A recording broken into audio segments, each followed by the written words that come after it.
And here we are again. Almost the same kind of room as last time, but there's a few things here and there which make me think it's not the same room. But anyway, I'm not going to talk about the room. You can watch the other video for that. Oof, what a mega flight. Oh my gosh. Stopover in Bangkok. And then on to Taipei. So let me show you my view for the next 14 days. You know the drill. Let's check it out.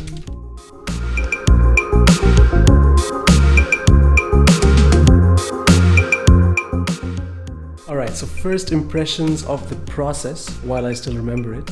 Just got off the plane, so let's talk about that. So from Amsterdam, of course, you had to have a negative COVID test, so a PCR test. You had to show that at check-in. Alright, let's pause here and talk about the COVID test. It's February 2021, and I know that by this point, half the world has done a COVID test. And in fact, it was the 4th time for me. But that still didn't make it any less unpleasant. So let's see how that went.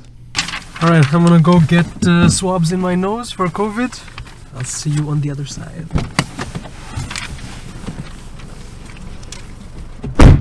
"12 seconds later."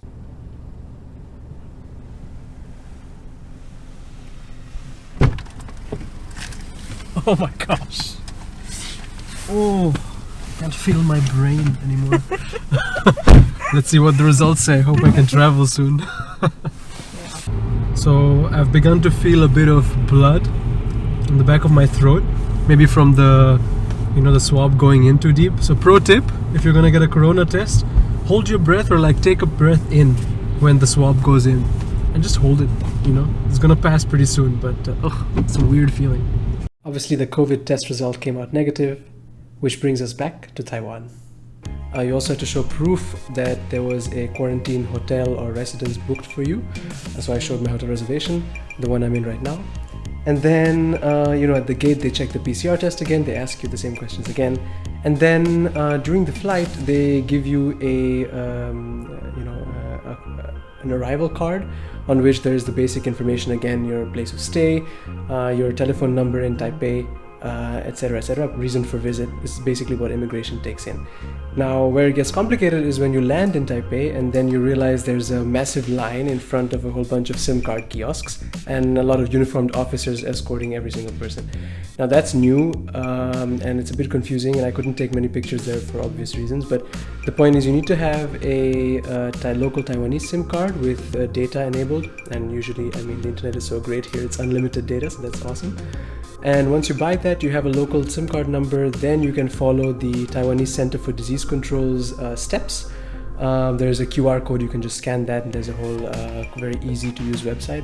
Fill in your details, where you're staying, whether you've had symptoms, whether you have a negative test with you, etc., etc. And through that, you're officially registered as an alien entering Taiwan who is currently undergoing quarantine. Now, the reason you had to get the SIM card is because the local authorities, the Center for Disease Control, or the police, I think last time in my case, will send you a message once a day. For last time it was around 10 in the morning. We'll see what it is like this time. And you have to kind of just reply with a code. I think 1 is okay, 2 is getting a fever, etc., etc. So that's one part. And then once you do that, you clear everything. You declare you didn't bring any, meat products and stuff in, basic customs. Pick up your baggage, which is pretty easy to do right now because, as you can see in this video, there's not much activity going on at the airport right now, so everything's fairly quick. Then you get out, get your cash, get in your quarantine taxi, and off to the hotel. And that's where I am right now. Okay, it's definitely a different room because the lounge chair was different last time. Whew, okay, we'll see how that goes, but looks great. Mission accomplished. It's a pretty big room. I think I can do my Chloe Ting workouts here, no problem at all. So naturally I was worried about coming here during the Lunar New Year holidays. Will restaurants be open? Can I order food? Okay, it was mostly about me being fed, but alright, it's a concern. But actually there were a couple of very interesting things that I got to experience traveling during this time. So first, coming into land in Taipei, it's nighttime, so I got a really nice view of the city. But I could also see some really interesting fireworks going on around the airport. Now, I hope it wasn't too close to the airport, but what a great sight to see. You don't get to see that every day, fireworks going off everywhere. Second, as I was passing through customs, of course, the mandatory, hey, do you have a COVID test? Why are you here? Etc. etc. But then at the end, she was like, welcome to Taiwan again, Mr. Boal. And she gave me the customs officer gave me a little New Year's gift. Gotta check it out. But it seems like it's a little coin and a Happy New Year greeting. So that was quite nice. There you go.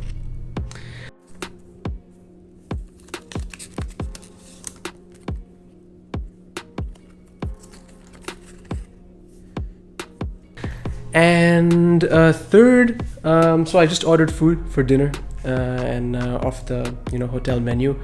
They took my order and then called me back 5 minutes later saying, Mr. Boal, it's Chinese New Year, so we would like to offer you a complimentary shrimp dish. So I'm still waiting for that. Whenever that door bell rings, I'm gonna get my complimentary shrimp dish too, because it's Chinese New Year. So yeah, pretty good start to the trip so far, I would say. Happy New Year, guys. Alright, so that was first impressions of my trip so far. Thanks for watching, guys, and stay tuned for part 2, where I'll talk more about the quarantine and what I did differently this time. Make sure to like and subscribe so you get the notification when the second video is up.